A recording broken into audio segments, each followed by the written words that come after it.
لأن السواقة تعتبر من أكثر الأنشطة المجهدة ذهنيا وجسديا للإنسان، فهي بتحتاج بعض الاحتياطات المهمة جدا جدا اللي تساعدك إن أنت تقدر تقيم المخاطر على الطريق بصورة جيدة.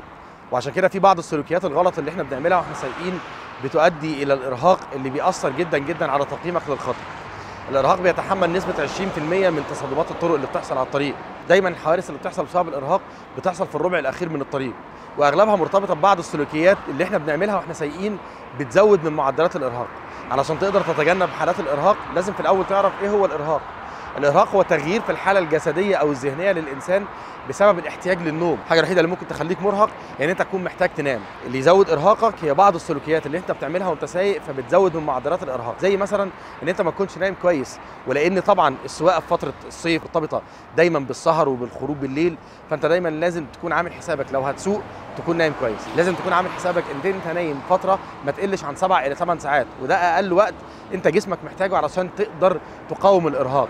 الجسم المحروم من النوم لمده اكتر من 16 ساعه بيصاب جهازه العصبي بخلل. لازم تكون متاكد ان انت اطول وقت سايق فيه سواقه متصله لا يتجاوز الساعتين، وبعد ساعتين سواقه لازم تكون وقفت في مكان امن، استراحه او مخرج طوارئ او محطه بنزين، مكان امن بحيث ان انت تنزل من العربيه ترتاح لمده من 10 الى 15 دقيقه. ده هيقاوم الارهاق.